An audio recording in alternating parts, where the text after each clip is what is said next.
Hello and welcome to the first episode of Hell's Driving. Batman and Robin, a masterpiece? No. No, very much no. A film hated by its audience, hated by the people who are in it, hated by the director. George Clooney apparently refunded people who saw it. Joel Schumacher has formally apologized for making it. I'd not seen this in a long time. I watched this for the first time as a child and remember passively enjoying it. Then, as a teenager, I rewatched it and hated it. I've not watched it in years, and I just had a memory in my head of it being awful. I just remember cheesy puns, sex jokes, and a lot of neon. But going back to this a couple days ago, watching it for this, it's not as bad as I remember.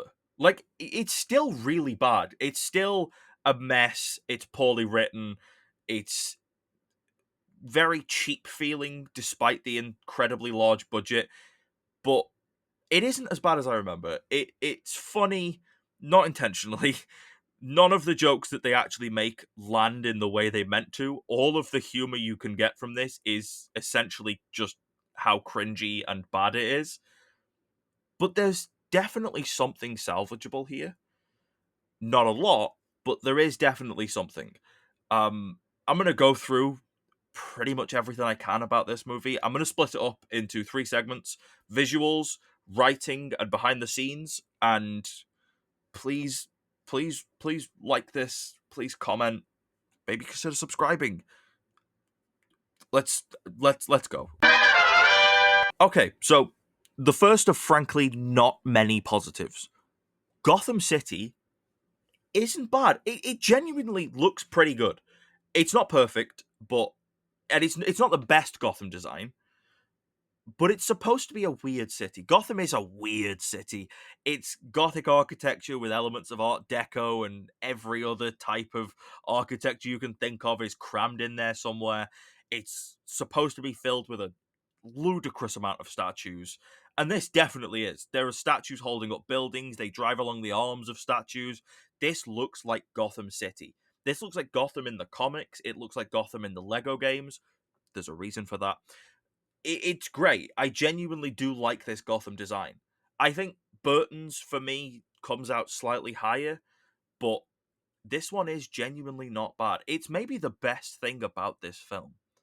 Unlike the design of the city, the costume design is pretty weak. It's and weak is generous. The nipples, plastic Mr. Freeze, the Hulk in a Bane costume, like, and I never noticed how much Robin's pecs overhang from his chest. Like his big bat pecs, there's like a hidden compartment underneath them. They really overhang. It was really distracting in a couple scenes. I couldn't take my eyes off them. Don't read into that.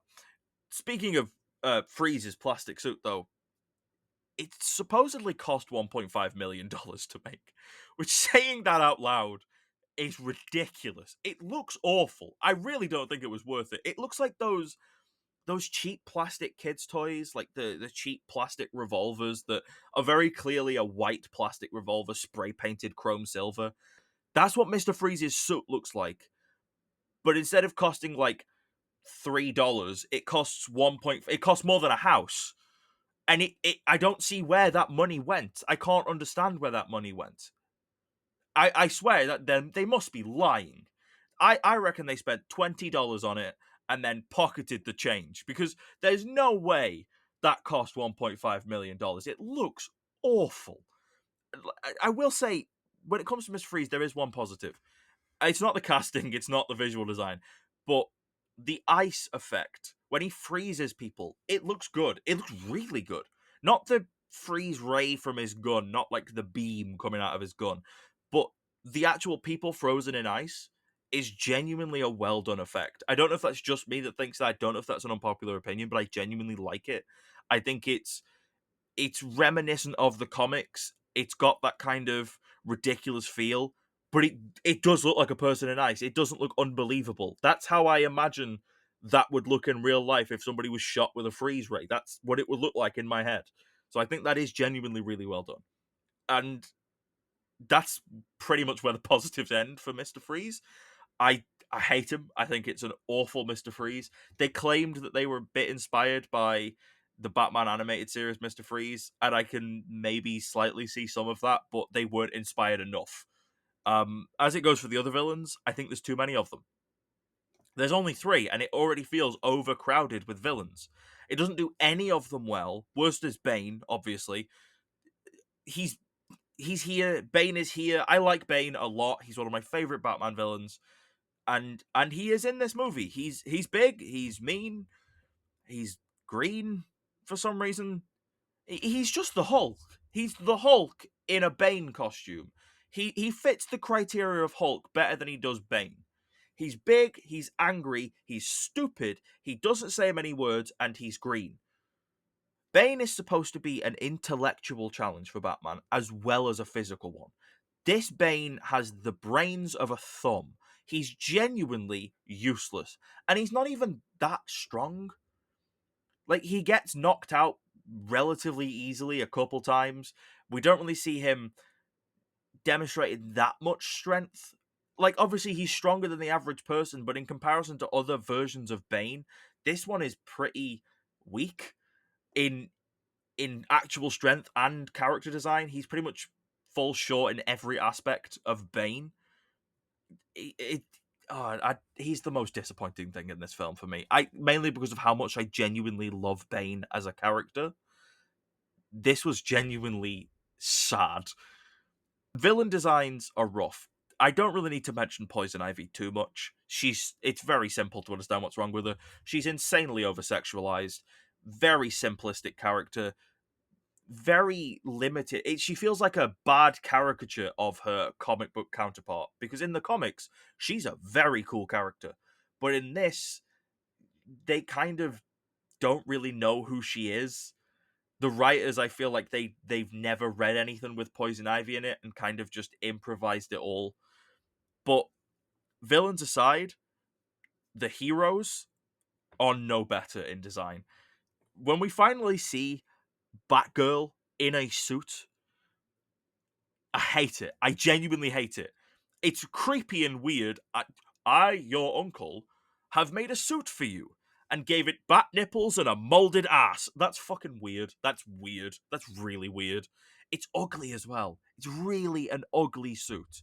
I don't like Batgirl not having the kind of half cowl, which she gets. She does get that in the film, but only when she's on the bike. She's only got like a helmet when she's on the bike, but that genuinely improves the suit immediately. It's still not perfect, but that definitely makes it better. Why was that not part of the base design? I can't understand any of the decisions made in this film. It's such a bizarre mess. But anyway, going back to the main visual positive, the set design. It's great. It's fun. It's very nostalgic. And there's a reason for that. It's not just because of the film, but because this is the style that we see in the Lego Batman game. Like the first Lego Batman, the video game. And it works so well for that. It's a very simplified and almost stereotyped version of Batman, which fits the Lego game perfectly because it's got a lack of dialogue. The target audience is young children. It works great for that. It's got a very cartoonish sense of humor, so the exaggerated cartoonish version of Gotham and cartoonish version of Batman, it all fits very well. Not for this though. This is a live action feature film trying to do things with some level of seriousness, but also not taking itself seriously in the slightest, and it can't decide what it wants. Speaking of that, I'm going to move on to the writing. Honestly, this is written like Lego Batman. It's very simplistic, and as I called it earlier, it's like a stereotyped version of Batman. It's very comic booky, but not in a good way. It feels too cartoonish. You can have fun with Batman. You can make Batman a bit exaggerated and ridiculous and do it well. This is not a good example of that. It feels very simplistic and then also overwhelming and too busy. There's too many things happening, there's too many people, there's too many plot devices going on, but it's also very simplistically written, which sounds like it wouldn't work, and it doesn't.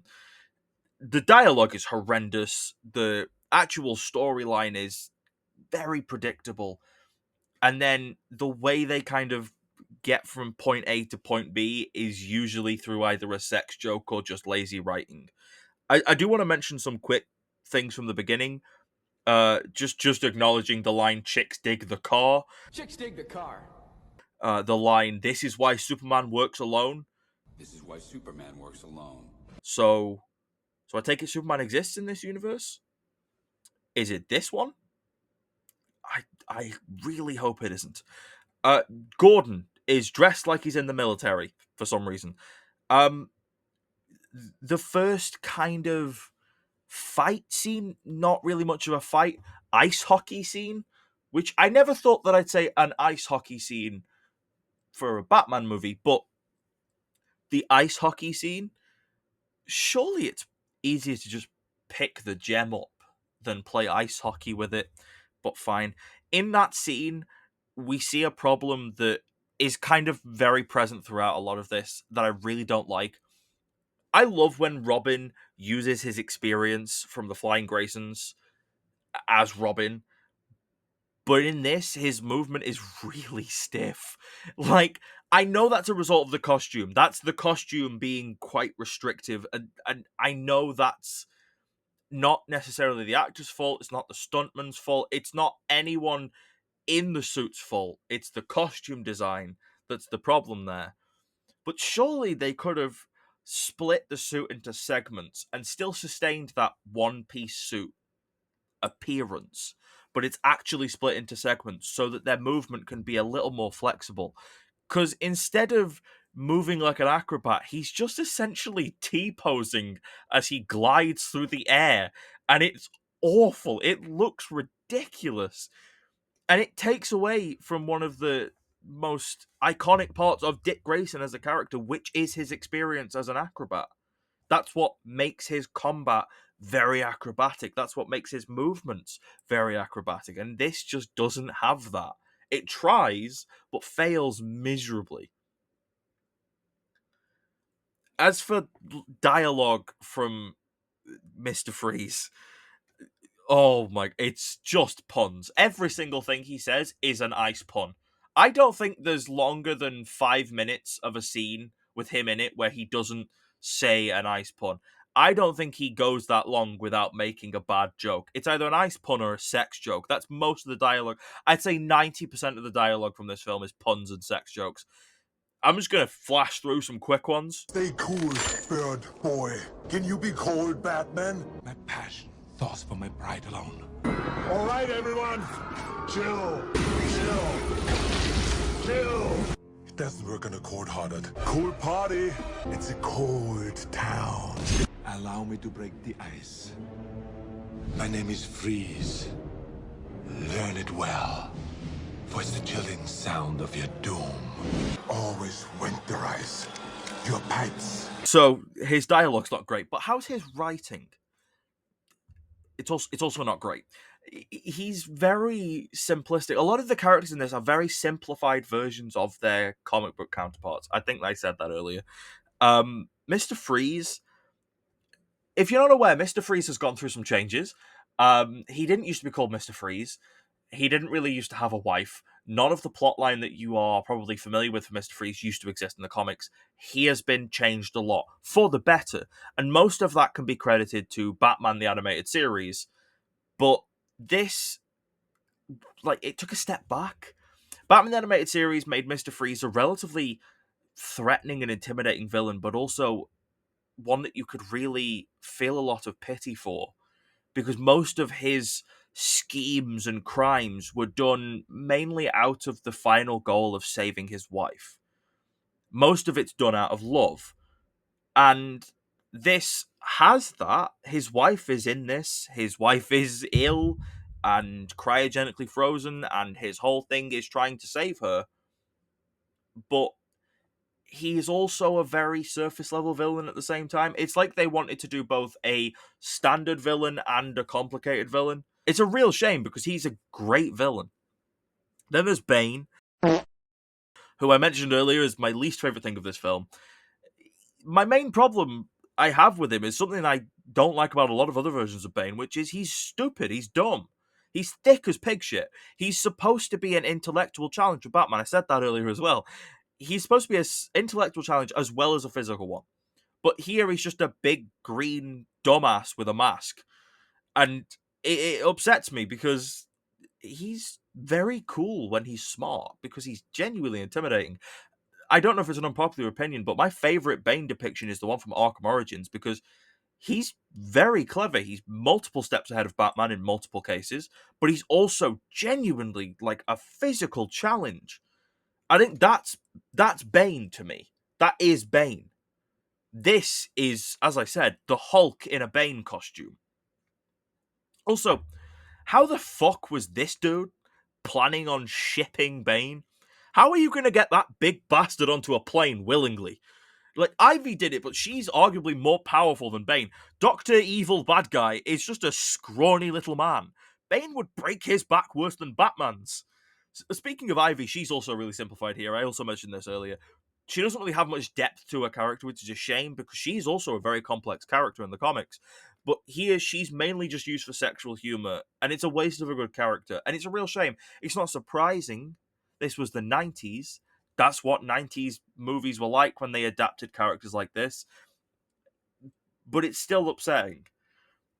And then we've got maybe the most bizarre writing decision, which a lot of people, I imagine that a lot of casual watchers maybe didn't really acknowledge this as much. But this was something that even bothered me as a kid. It's Batgirl.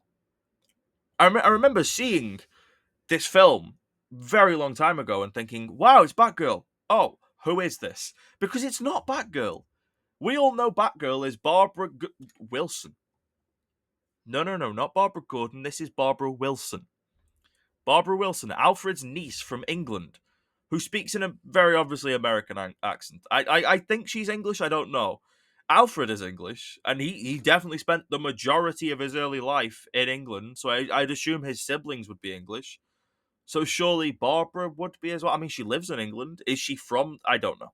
Apparently, the reason they went with Barbara Wilson instead of Barbara Gordon was because Joel Schumacher didn't want to make this Commissioner Gordon anything more than a supporting character. He didn't want him to have a bigger role because he didn't think that he would work as that kind of character.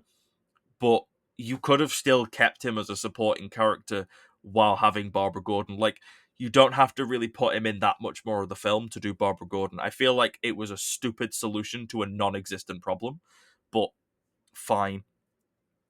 We then see Ivy's plan like a little later on and coming into effect, but she does just say that she she's gonna like attack Batman and Robin in front of a bunch of police officers and in earshot of a crowd of people and in earshot to Bruce Wayne, and nobody does anything, nobody says anything, nobody questions it. It's very, as I said, it's very cartoonish, but not in a good way, because I don't think it's self-aware. At least if it was self-aware, then it would be almost parody-like, but this, I think this was trying to be good, and that's maybe what killed it. But anyway, her evil plan is to kill Batman and Robin, then cover the world in plants. Not if Superman has anything to say about it. Anyway, conveniently, Batman and Robin are going to be at a party that she was just invited to, so there you go. Ignoring how weird it is that Batman and Robin are just casual party guests, can we acknowledge the elephant in the room, something that a lot of people mention when they talk about this film? Batman is trying to purchase a woman with his Bat credit card. Purchasing a woman, bizarre already. Where's that credit card signed to? Like, what address does it have? Wouldn't that give his identity away? Like it's got to have an address. He must have an account with a bank. Where do they think the funds are coming from? And when he offers prices like $7 million, you've got to kind of put two and two together and go, well, who's got that much money? Oh, that's right, Bruce Wayne. Who's also got the ability to buy all the stuff that Batman has? Oh, that's right, Bruce Wayne. Surely somebody would have like clocked who he is, but no. Anyway, also him buying her because she made him horny. It's again, it's so sexual. Genuinely, every single line delivery in this film is a bad character, and the biggest offenders are Ivy and Freeze. Like, if you took a shot every time there was a sex joke in this film, you would die. Anyway, I feel like the casting maybe drove the approach to the film, possibly. I think that this was going to be a ridiculous film anyway, but I think the casting made them lean further into it. Having Arnie as Mr. Freeze, you're not exactly going to get a really heartfelt Mr. Freeze from that casting. Apparently, Ed Harris and Anthony Hopkins were considered for Freeze. I'm not sure how I feel about those. I don't think they're great casting either. Not that they're bad actors, I just don't think they fit Mr. Freeze perfectly well. But I do think they would have been better than Arnie. As for Ivy, Julia Roberts was considered, and I think Demi Moore and Sharon Stone were also considered. I do think Uma Thurman is fairly good casting for Ivy, though. She's held back by the writing. She's written horrendously, but I do think she is good casting. Um, Also, I get the point of the rubber lips. I really do, but they are ridiculous, and I hate them. Like, why take off your lip condom? Oh, Jesus. Why take off your lip condom while you're still in kissing range? That might be the best question I've ever asked, but he was like, aha, see, she could still kiss you. This is not like the gotcha moment you think it is. This is not like you're still in range to be attacked, essentially. Like, I don't know, a lot of that moment and that scene of Ivy's kind of final fight was ridiculous. I mean, why did the plant attack her? She was just sat in it. She controls them, but just because she got pushed onto it, it's now attacking her. Yeah. Anyway, Batgirl shows up. Yippee! And Bruce, you might struggle to recognize me due to this small, tiny mask covering just the area around my eyes. Anyway, they stop Ivy and go for Freeze. His plan is to freeze Gotham and then the world, but starting with Gotham. So by the time they get there, he's mostly frozen the city and there's chaos and everything like that. So to stop him, rather than just realizing that, oh yeah, there's some ice on the city, but because we live in America, it's probably going to get hot enough that this ice melts by daytime, realistically. Like, it's not going to stay like this for you can put ice down all you want, but if you live in a hot part of a hot country, that ice is not going to last. It doesn't matter how much there really is. But anyway, their plan to save Gotham, despite the fact that it doesn't really actually need saving, is to use satellites to direct sunlight at the city. That would burn it. Like, there was a building in London that slightly reflected the sunlight at the right angle onto one street, and you could fry an egg on the street. Directing the sunlight via satellite reflected down to a very focused part of a city is gonna burn it. It's gonna kill people. Surely that's gonna do more damage than good. It's so stupid.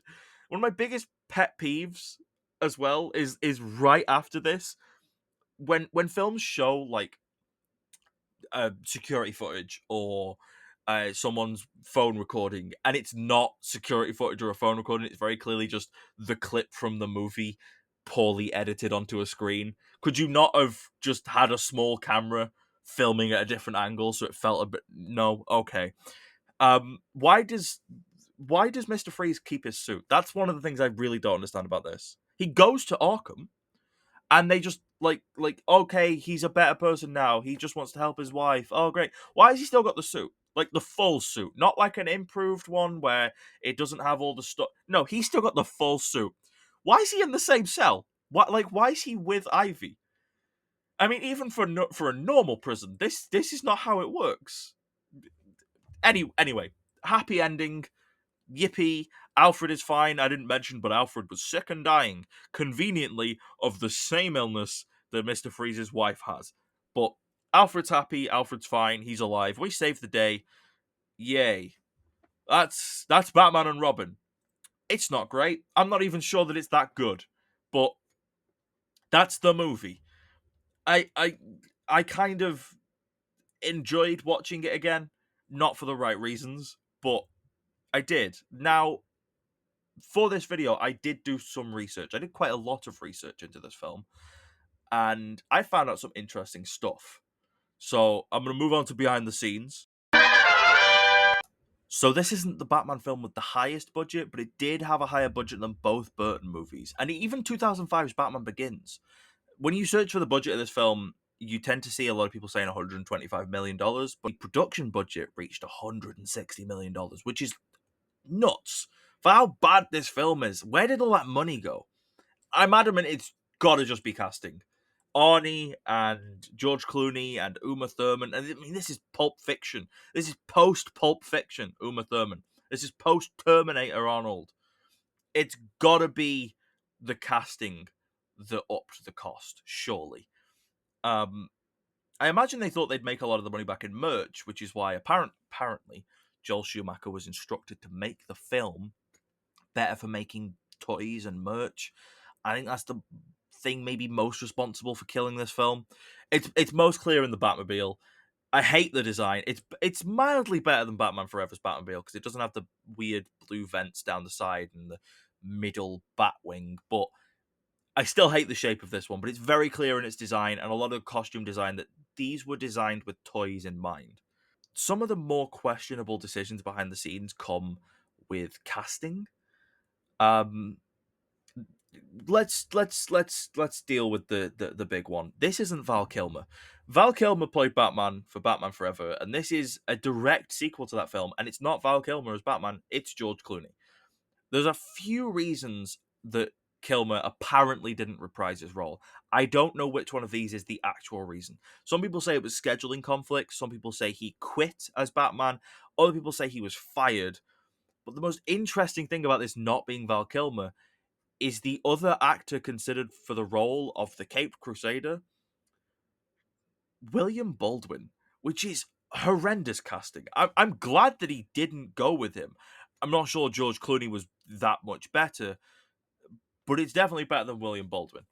Apparently, he chose George Clooney because of his role in Dusk Till Dawn, which he plays a charismatic criminal who's nothing like Batman in the slightest, which may explain the shortcomings of this film if that's how he's picking who he casts. You cast people because you think they'd play the role well, and if you reference a film that led to your casting, it's probably because they played a similar role, or there was elements of the character they were playing, or the way they were acting that you thought would work for your character. There is not anything in From Dusk Till Dawn that would work for Batman. Believe it or not, there was a planned sequel to this. There was a sequel that was like it was fully greenlit. They were going to make it. It was a story that we will never get to see. It would have had Scarecrow as the main villain, and Batman would be having hallucinations of the Joker after his death in 1989's Batman due to the Scarecrow's fear toxin. Obviously, we did see that and have a couple of times, most famously Arkham Knight. But Schumacher would then take a turn into some slightly questionable decisions by having Harley Quinn appear, but as the Joker's daughter, she would team up with Scarecrow to get Batman locked away in Arkham. The reason this didn't happen is because of how much a failure the film was. Obviously, that's why this didn't happen. They originally greenlit this film to be a thing because they saw some of the behind the scenes stuff, some of the production of the film, and thought it was going very well. And immediately were like, Joel, we want you to make this sequel to this as well. We love what you're doing. Then when they saw how poorly received this film was, they backed out of that very quickly. There was also a Superman movie that got cancelled around the same kind of time, and Batman kind of was just left up in the air for quite a while.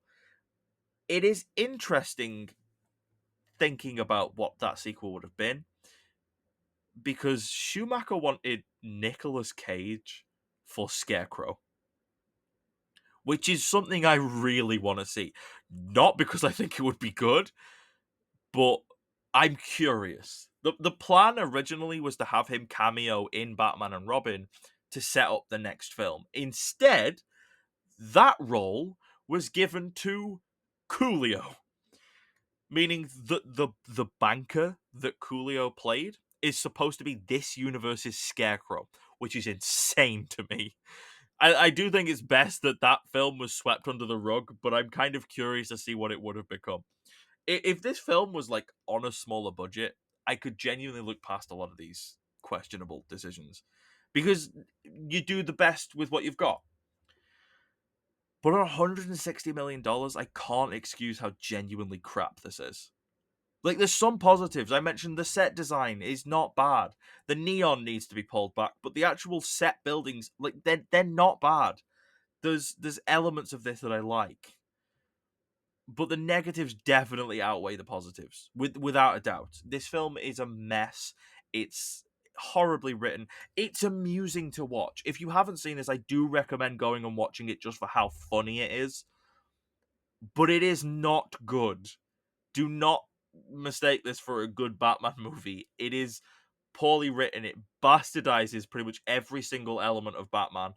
It's awful. There's nostalgia there, especially if you played Lego Batman, the video game, because throughout this film you will hear sound effects that were used in the Lego games. A lot of them came from this film. But other than a little bit of nostalgia and kind of laughing at it for how bad it is, I can't see much in this that's necessarily good. I'm glad that I've rewatched it because I found some newfound respect for it. Not a lot, really not a lot, but some. I'm probably never going to rewatch this again after this. I'm probably never going to touch this film again. I don't see a reason to. It's not enjoyable enough. It's not the worst Batman movie I've seen, but it's definitely low down there. And I've seen a lot of Batman movies. This is very low down on the list. Anyway, that's Batman and Robin. I hope you enjoyed this because I didn't. I really hope that this was at least a slight bit entertaining for you because I put myself through misery with this film. I'll be trying to upload a couple of these a month. At the minute, I don't have the money or experience for good editing or an editor, so it's going to take me some time to make these. If there is a film you want to see me talk about, leave it below. I'll consider it. If it's a particularly bad film, I'll more likely make a video on it. I do want to talk about Alien Earth soon. I want to do the Alien versus Predator movies, and some horror movies. I really want to lean into some horror movies because there's a lot that I can talk about. I think that's about it though. That's the first episode of Hell's Drive-In. Thank you. Like this video, please. I need your validation. Maybe even subscribe. Maybe subscribe. I think that would be very worth your time. Good night.